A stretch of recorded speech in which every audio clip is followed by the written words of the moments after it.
নমস্কাৰ আপোনালোকক RM education চেনেলটোলৈ সকলোকে স্বাগতম জনাইছোঁ। যিসকলে ADRE গ্ৰেড 4 আৰু গ্ৰেড 3 লগতে আসাম পুলিচ DME আদি বিভিন্ন পদৰ বাবে যিসকলে পৰীক্ষা দিছিল সেইসকলৰ বাবে অতি গুৰুত্বপূৰ্ণ। আপোনালোকে ভিডিঅ'টো স্কিপ নকৰিব, কাৰণ স্কিপ কৰিলে আপোনালোকে ভিডিঅ'টো গম নাপাব। যদি আপোনালোকে চেনেলটোলৈ নতুনকৈ আহিছে তেন্তে চেনেলটো ছাবস্ক্ৰাইব, লাইক, কমেণ্ট কৰিবলৈ নাপাহৰিব, কাৰণ এনেধৰণৰ আপডেট আপোনালোকে এইটো চেনেলতে পাই থাকিব। লগতে যিমান পাৰে বন্ধু-বান্ধৱীলৈ শ্বেয়াৰ কৰিবলৈ নাপাহৰিব।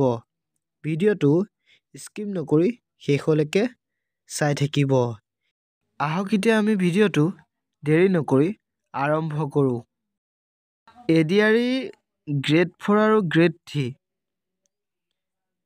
যিসকলে পৰীক্ষা দিছিল তেওঁলোকে এতিয়া স্কিল টেষ্ট আৰু ভাইবা টেষ্ট আছে, আৰু লগতে যিসকলে আসাম পুলিচ আৰু কামাণ্ডো লগতে বিভিন্ন পদৰ বাবে তেওঁলোকে এতিয়া পৰীক্ষা দিছিল। তেওঁলোকে এতিয়া কি কৰিব লাগিব? যিসকলে পৰীক্ষা দিলে আৰু যিসকলে পৰীক্ষা এতিয়ালৈকে দিয়া নাই তেখেতসকলে আপোনালোকে কি কৰিব লাগিব? যিটো এমপ্লয়মেণ্ট এক্সচেঞ্জ কাৰ্ডটো আপোনালোকে আপডেট দিব লাগিব। আপডেট কিয় দিব লাগিব? আপোনালোকে সেই এক্সচেঞ্জ কাৰ্ডটো যিটো কোৱালিফিকেশ্যন আৰু লগতে ফটো সহ আপোনালোকে এতিয়া আপলোড কৰিব লাগিব। সেয়েহে আপোনালোকে সেইকেইটা বস্তু আপোনালোকে আপডেট কৰি ল'ব। যদি আপডেট কৰি নলয় তেতিয়াহ'লে আপোনালোকৰ হয়তো সমস্যাৰ সন্মুখীন হ'ব পাৰে।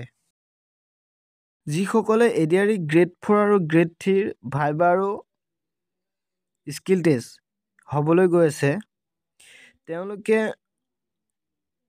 সোনকালে এই কামটো কৰি ল'ব। ডকুমেণ্টছ ভেৰিফিকেশ্যন কৰোঁতে আপোনালোকৰ হয়তো প্ৰব্লেম হ'ব পাৰে, সেইখিনি কাম আপোনালোকে কৰি ল'ব। আৰু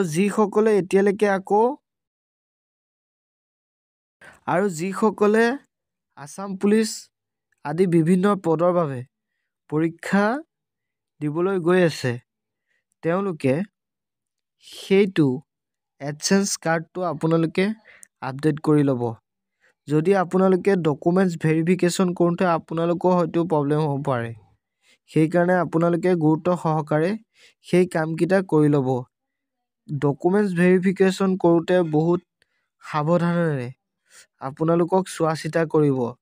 সেইকাৰণে আপোনালোকে সেইখিনি কাম অতি গুৰুত্বপূৰ্ণ আপোনালোকৰ বাবে। সেই কামখিনি আপোনালোকে কৰি ল'ব।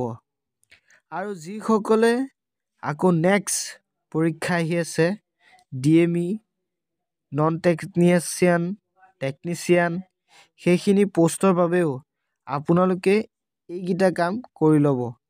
যদি নকৰে আপোনালোকৰ হয়তো সমস্যাৰ সন্মুখীন হ'ব পাৰে। সেইবাবে আপোনালোকে এইকেইটা কাম কৰি ল'ব। আৰু লগতে আকৌ অসম চৰকাৰৰ ফালৰ পৰা আৰু নতুন পদ ওলাবলৈ গৈ আছে। Assam police, forest guard, ADRE grade 4 আৰু গ্ৰেড 3, আসাম টেট, APDCL সেই 8টাই পদ ওলাবলৈ গৈ আছে। সেইবাবে আপোনালোকে আগতীয়াকৈ এক্সচেঞ্জ কাৰ্ডটো আপডেট কৰি থ'ব। আপডেট কৰি থ'লে আপোনালোকৰ বাবে ভাল। আৰু লগতে এক্সচেঞ্জ কাৰ্ড বুলিয়ে নহয়, যিখিনি আপোনালোকৰ লাগতিয়াল ডকুমেণ্টছ প্ৰয়োজন হয় সেই ডকুমেণ্টছখিনি ক্লিয়াৰকৈ আপোনালোকে বনাই লওক। তেতিয়া আপোনালোকৰ বাবে বহুত ভাল হৈ পৰিব। আজি ভিডিঅ'টো ইমানতে সমাপ্ত কৰিলোঁ। কেনেকুৱা লাগিলে? যদি ভাল লাগিছে চেনেলটো ছাবস্ক্ৰাইব, লাইক, কমেণ্ট কৰিবলৈ নাপাহৰিব। কাৰণ এনেধৰণৰ আপডেট আপোনালোকক এইটো চেনেলতে পাই থাকিব। যদি চেনেলটোলৈ নতুনকৈ আহিছে তেন্তে চেনেলটো ছাবস্ক্ৰাইব, লাইক, কমেণ্ট কৰিবলৈ নাপাহৰিব। যিমান পাৰোঁ আপোনালোকক এনেধৰণৰ আপডেট দিবলৈ চেষ্টা কৰিম। যদি আপোনালোকৰ প্ৰব্লেম হয় তেতিয়াহ'লে আপোনালোকে কমেণ্ট কৰিব। যিসকলে এডিআৰই গ্ৰেড 4 আৰু গ্ৰেড 3 ভাইভা টেষ্ট বা স্কিল টেষ্ট যদি ভিডিঅ' বনাই দিবলৈ লাগে তেতিয়াহ'লে আপোনালোকে কমেণ্ট কৰিব, মই ভিডিঅ'টো প্ৰস্তুত কৰি দিম। সেয়েহে আজি ভিডিঅ'টো ইমানতে সমাপ্ত কৰিলোঁ। সকলোকে ধন্যবাদ জ্ঞাপন কৰিলোঁ।